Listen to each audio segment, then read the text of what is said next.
আমার best friend আমার আম্মুর হাতের গরুর শুটকি খেতে বেশ পছন্দ করে। আম্মুর কাছে রিকোয়েস্ট করেছিল কয়েকবার, বাট আম্মু গরুর শুটকি দিবে দিবে করে দেওয়াই হচ্ছিল না। তাই আজ অনেক বছর পর ফাইনালি হচ্ছে আমার সেই বান্ধবীর জন্য গরুর শুটকি দিয়েই দিল। আর আম্মুর জন্য রান্না করেছিল একদম তেল আর লবণ ছাড়া এই মাছের ঝোল। হ্যালো, আসসালামু আলাইকুম everyone, this is Shanta from daily diary of Shanta. আমি যখন ভার্সিটিতে ভর্তি হই তখনও হচ্ছে আমাদের 7 জনের একটা ফ্রেন্ডের গ্রুপ হয়, যেখানে আমরা অনেক বেশি মাস্তি মজা করতাম। কিন্তু সময়ের সাথে সাথে 2টা ফ্রেন্ড আমাদের লাইফ থেকে চলে যায়, বা আমরা হচ্ছে বিভিন্ন রিজনের কারণে ওদেরকে আমাদের গ্রুপ থেকে বের করে দিই। তারপরে আমরা টোটাল থাকি 5টা ফ্রেন্ড। তো আমার যে বেস্ট ফ্রেন্ড রয়েছে ফারহানা, ওকে হচ্ছে আমি আদর করে ফারু বলি। আমি না, অ্যাকচুয়ালি আমাদের গ্রুপের সবাই ওকে আদর করে ফারু বলে। বেশ কয়েক বছর আগে ও আমাদের বাসায় বেড়াতে এসেছিল। আর সাডেনলি যেহেতু এসেছিল, তো আম্মু কী রান্না করবে কিছুই ভেবে পাচ্ছিল না। তো ওই সময়টাই হচ্ছে আমাদের বাসায় এরকম গরুর শুটকি ছিল। তাই আম্মু হচ্ছে ওর জন্য গরুর শুটকি রান্না করেছিল। আর ওইটা খাওয়ার পর থেকে ওর কাছে এত বেশি ভালো লেগেছে যে ও এই গরুর শুটকির কথা অনেক অনেকবার বলেছে। বাট কেন যেন আনফর্চুনেটলি আর কখনোই এরপর থেকে গরুর শুটকিটা আর দেওয়া হয়নি। কিন্তু এবার আম্মু ডিসাইড করেই নেয় যে না, এবার হচ্ছে ফাইনালি হচ্ছে ওর জন্য গরুর শুটকিটা রান্না করেই ওকে খাওয়াবে। সো মেইনলি হচ্ছে ওর জন্যই এই গরুর শুটকিটা দেওয়া। আর আমার এমনিতেও গরুর শুটকি অনেক অনেক বেশি পছন্দ। আমি হচ্ছে সারা বছর গরুর শুটকি যদি খেতে বলে আমাকে, আমি সারা বছরই খেতে পারবো, এতটা বেশি পছন্দ। তো তোমাদের মধ্যে অনেকেই হয়তো বা জানো যে গরুর শুটকি কীভাবে দিতে হয়, আবার অনেকেই হয়তো বা জানো না। সো যারা জানো না তাদেরকেই আমি দেখিয়ে দিয়েছি। সবার প্রথমেই হচ্ছে মাংসগুলোকে ভালো করে হচ্ছে ধুয়ে নিয়েছি। তারপরে হচ্ছে জাস্ট হচ্ছে হলুদ দিয়ে হচ্ছে এই মাংসটাকে সিদ্ধ করতে হবে। ফুল সিদ্ধ করার কোনো প্রয়োজন নেই, জাস্ট হচ্ছে 50% সিদ্ধ করতে হবে। সিদ্ধ করার পর হচ্ছে একটা প্লেট বা হচ্ছে ডিশের মধ্যে ঢেলে এটাকে ঠান্ডা করে নিবে। তারপরে হচ্ছে গুঁড়া নিতে হবে, কারণ যেহেতু গরুর মাংস একটু হার্ড হয়ে থাকে, সেহেতু গুঁড়া দিয়েই হচ্ছে এই কাজটা করতে হবে। সো তার জন্য হচ্ছে আমরা গুঁড়া কিনে নিয়ে এসেছিলাম। তারপর হচ্ছে একটু একটু করে হচ্ছে মাংসগুলোর পিসগুলো গোনার মধ্যে ঢুকাতে হবে। তবে একটা জিনিস খেয়াল করবে, গরুর শুটকিতে কিন্তু মাংসের পিসটা একটু বড় বড় হতে হবে। ছোট ছোট মাংসের পিস দেওয়া যাবে না, কারণ হচ্ছে গরুর শুটকিটা যখন হচ্ছে আমরা রোদে শুকাবো তখন কিন্তু এটা শুকিয়ে একদম ছোট হয়ে যাবে। কিন্তু রান্না করলে কিন্তু আবার অনেকগুলো হয়ে যায়, সেহেতু হচ্ছে গরুর শুটকির পিসগুলো একটু বড় বড় করেই রাখতে হবে। আগের সময় কিন্তু ফ্রিজ ছিল না, তখন গরুর মাংস কিন্তু যখন কুরবানি দেওয়া হতো তখনই হচ্ছে জাস্ট 1 সপ্তাহের মধ্যে শেষ করে ফেলা হতো। আর সারা বছর যদি কেউ গরুর মাংস খেতে চাইতো, তখন কিন্তু ঠিক এইভাবে করে গরুর শুটকি দিয়ে গরুর মাংস সারা বছর সংরক্ষণ করে রাখতে পারতো। জাস্ট হচ্ছে মাঝে মাঝে রোদে দিলেই হচ্ছে সারা বছর এই গরুর শুটকি রেখে খাওয়া যায়। সো আমরা আজকে প্রায় এখানে 4 থেকে 5 কেজির মতো হচ্ছে গরু মাংস নিয়েছিলাম। সো এইটা দিয়ে হচ্ছে আমাদের 2টার মতো মালা তৈরি হয়ে যায়। তোমরা দেখতেই পারছো মোটামুটি কিন্তু একটা মিডিয়াম থেকে লং সাইজেরই কিন্তু মালা হয়েছে। এখন হচ্ছে আব্বু এগুলোকে তীব্র রোদের মধ্যে হচ্ছে বেঁধে দিচ্ছে, কারণ গরুর শুটকিগুলো কিন্তু তীব্র রোদে দিয়েই শুকাতে হয়। নিচে দিলাম না, কারণ হচ্ছে নিচে অনেক সময় কুকুর যাওয়া আসা করে, বিড়াল যাওয়া আসা করে, তো অনেক সময় কিন্তু ওগুলোতে মুখ দিতে পারে বা বিভিন্ন কারণে নষ্ট হয়ে যেতে পারে। তার কারণেই হচ্ছে উপরে বেঁধে দিয়েছিলাম। বাট পরবর্তীতে কেন যেন মনে হলো যে না, উপরে বেঁধে না দিয়ে এরকম ডিশের মধ্যেও কিন্তু আমরা রোদে দিতে পারি একটু উঁচাতে। সো এই গরুর মাংসগুলো শুটকিতে পরিণত করতে হলে মিনিমাম হচ্ছে 3 থেকে 4 দিন পর্যন্ত আমাদেরকে তীব্র রোদে শুকাতে দিতে হবে। সো যারা হচ্ছে তোমরা অ্যাপার্টমেন্টে থাকো তাদের পক্ষে তো পসিবল না এরকম আমার মতো হচ্ছে বাইরে রোদে দেওয়াটা।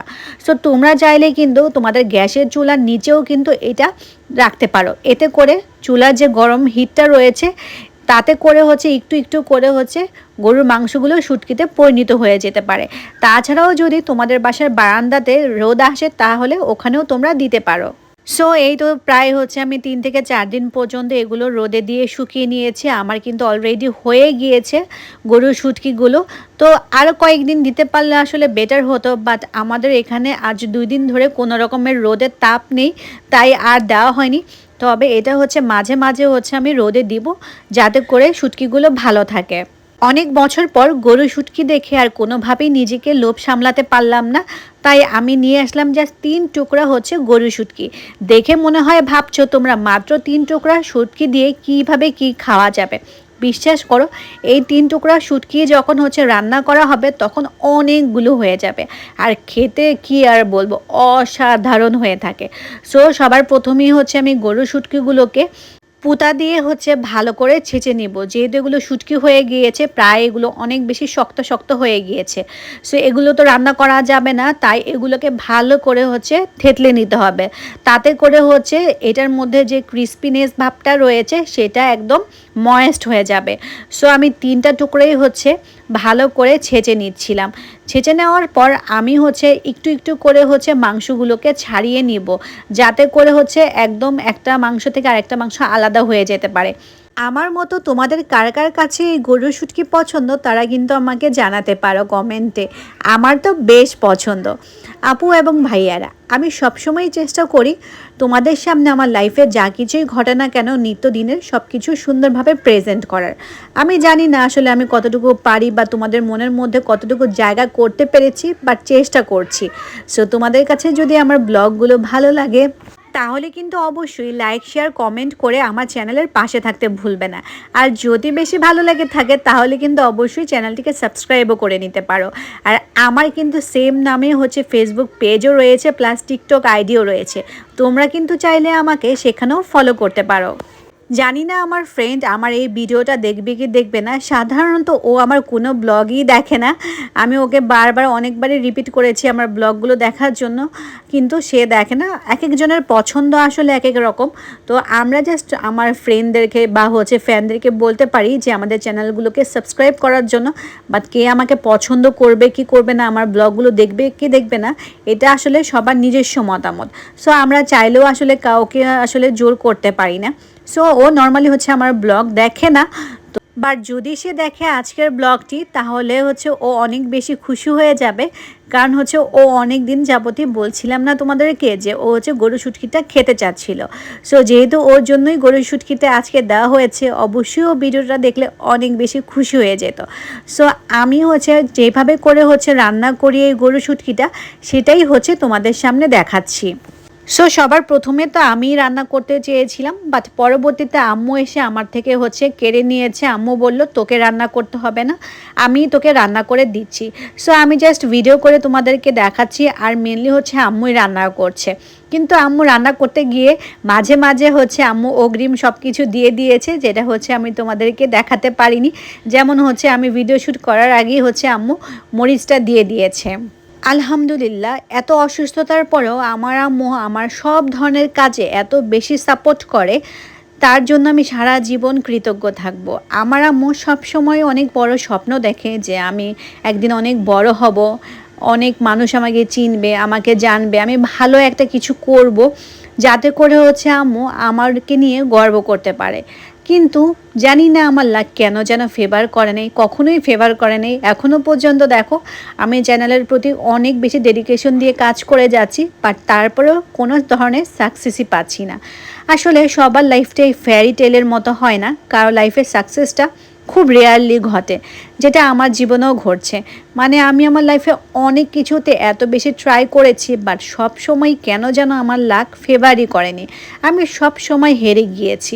বাট কেন যেন এই প্রথমবার ইউটিউবের এই জার্নিতে প্রথমবার হচ্ছে আমার খুব জিততে ইচ্ছে করে, জাস্ট আমার আম্মুকে শো করানোর জন্য, যাতে আমার আম্মু আমাকে নিয়ে প্রাউড ফিল করে যে না, আমার মেয়েও আমাকে প্রুভ করতে পেরেছে যে না, ও জীবনে কিছু একটা করে দেখিয়েছে। আমারও খুব ইচ্ছে যে জীবনে আসলে একটা কিছু করিয়ে আমার আম্মুকে দেখিয়ে দেই যে না, তোমার মেয়ে হেরে যায়নি, তোমার মেয়েও কিছু একটা করে দেখিয়েছে। বাট জানি না আমি আসলে কতটুকু সফল হব। তবে আমার এই জার্নিতে তোমাদের সাপোর্ট অনেক ইম্পর্ট্যান্ট। তোমাদের সাপোর্ট ছাড়া আমি আসলে লাইফে কিছুই করতে পারবো না।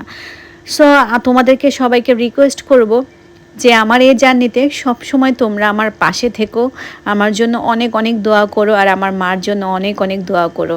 যাই হোক, মাংসটা যেহেতু আগে থেকেই সিদ্ধ করা ছিল, সেহেতু হচ্ছে এই গরুর শুটকিটা রান্না করতে কিন্তু বেশি সময় লাগে না। জাস্ট 10 মিনিটের মধ্যেই কিন্তু এই রান্নাটা হয়ে যায়। যেমন আমি কিন্তু আজকে মাংস রান্না করাতে কোনো প্রকার ঝোল রাখবো না, একদম ভুনা করে ফেলবো। আমার এই রান্নাটাতে ঝোল একদমই পছন্দ না। সো এই তো আমার রান্না করা হয়ে গেছে। এখন জাস্ট হচ্ছে একটু জিরার গুঁড়ো দিয়ে তারপরে একটু ভালো করে নেড়েচেড়ে নিলেই হয়ে যাবে আমার আজকের গরু শুটকি রান্না। দেখতে এত বেশি লোভনীয় লাগছে যে কখন হচ্ছে আমি খাবো কোনোভাবেই লোভ সামলাতে পারছিলাম না। যাই হোক, এখনও হচ্ছে আমার অনেক কাজ বাকি। গোসল করব, তারপর নামাজ পড়বো, তারপর হচ্ছে খেতে বসবো, আর সাথে হচ্ছে ওয়াফিয়াকেও খাইয়ে দিব। সো আমাকে একটু সবুর করে অপেক্ষা করতে হবে, কিছু করার নাই। এদিকে হচ্ছে গরু শুটকি রান্না করার পরই আমার কেন যেন হঠাৎ করে আবার ভর্তা খাওয়ার ক্রেভিং হলো, আর আমি চট জলদি করে বসিয়ে দিলাম এই বেগুন আর কাঁচামরিচ আর একটু লবণ দিয়ে সিদ্ধ করতে। কারণ হচ্ছে আমি আজকে এই বেগুনের ভর্তাও রেডি করব। দুপুরের রান্নাতে কেন যেন আমার ভর্তা খেতে এত ভালো লাগে। সো আজকে দুপুরের রান্নায় আম্মুর জন্য রান্না করা হয়েছিল পুঁটি মাছের এই ভুনা। এটা কিন্তু একদম টোটালি তেল আর লবণ ছাড়া রান্না করা হয়েছে শুধুমাত্র আম্মুর জন্য। তারপরে হচ্ছে আম্মুর জন্য এই পালং শাক রান্না করা হয়েছে, এটা শুধুমাত্র আম্মু খাবে, এটা হচ্ছে আমি বা আব্বু কেউই খাবো না। তারপরে রান্না করা হয়েছিল এই গরুর শুটকি, যেটা কিনা তোমরা দেখতে পাচ্ছ, এটা হচ্ছে আমি আর হচ্ছে আব্বু খাবো। তারপরে বানিয়েছিলাম এই যে ভর্তা, দেখতেই পাচ্ছ কতটা লোভনীয় লাগছে। আজকে দুপুরের খাবারটা আমার জন্য এতটাই স্পেশাল যে কখন খাবো আর তর্স হয়েছে না। আর আম্মুর জন্য হচ্ছে খাওয়ার জন্য একটু সালাদও কেটে রেখেছিলাম। যাই হোক, এখন হচ্ছে আমি তাড়াহুড়া করে গোসল সেরে তারপর নামাজ পড়ে তারপর হচ্ছে আমি খেতে চলে এসেছি ভর্তা আর হচ্ছে এই গরুর শুটকি নিয়ে। সাথে হচ্ছে ওয়াফিয়ার জন্য আমি নিয়েছি, কারণ হচ্ছে আমি চেষ্টা করি আমি খাওয়ার সাথে সাথে ওয়াফিয়াকে খাইয়ে দিতে। এতে করে আমার অনেকটাই টাইম সেভ হয়ে যায়, কারণ আমি নিজে খাবো আলাদাভাবে, আবার ওয়াফিয়াকেও আলাদাভাবে খাইয়ে দিব, এতে করে হচ্ছে ডাবল টাইম নষ্ট হয়। তাই আমি খাওয়ার সাথে সাথে ওয়াফিয়াকে খাইয়ে দিই, যতটুকু কাভার করা যায় আর কি। কিন্তু ওয়াফিয়া তো অনেক খেতে সময় লাগে, তাই হচ্ছে আমি খাওয়ার পরেও আরও 1 ঘন্টা ধরে ওয়াফিয়াকে খাওয়ানো লাগে আমার। আলহামদুলিল্লাহ, আজকের খাবারটা খেয়ে অনেক বেশি পরিতৃপ্তি পেয়েছি, কি আর বলবো। আসলে মনের মতো খাবার খেতে পারলে খুব ভালো লাগে। আমার জানো না, খুব কষ্ট হয় আমার আম্মুর জন্য, কারণ আম্মু হচ্ছে যেহেতু হচ্ছে একদম তেল লবণ ছাড়া বা হচ্ছে একদম ঝাল ঝাল কোনো খাবার খেতে পারে না। তো আম্মুর খেতে অনেক বেশি কষ্ট হয়। আমার কাছে মাঝে মাঝে শেয়ার করে যে একদম মাঝে মাঝে বলে যে গরুর মতো ঘাস খাচ্ছি, এভাবে কি খাওয়া যায়? আসলে মানুষ অসুস্থ থাকলে কত রকমভাবে যে আসলে সারভাইভ করা লাগে, সেটা হচ্ছে আমি আমার আম্মুকে দেখছি, আর খুব কষ্ট লাগছে যে আম্মু খেতে পারছে না, আর সেখানে হচ্ছে আমি এত মজা করে করে খাচ্ছি। সো আমাদের সবারই আসলে উচিত যখন হচ্ছে আমরা সুস্থ থাকি তখন হচ্ছে নিয়মিত হচ্ছে রুটিন মেনটেন করে চলা, এবং হচ্ছে যেসব খাবারগুলো আমাদের শরীর স্বাস্থ্যের জন্য ক্ষতিকর সেগুলোকে সবসময় অ্যাভয়েড করা। সো যাই হোক, খেতে খেতে হচ্ছে আমি আমার আজকের ব্লগটি শেষ করছি। নেক্সট ব্লগে আবার তোমাদের সাথে হাজির হয়ে যাব নতুন আরেকটা ভিডিও নিয়ে। সে পর্যন্ত সবাই ভালো থাকবে, সুস্থ থাকবে। আল্লাহ হাফেজ।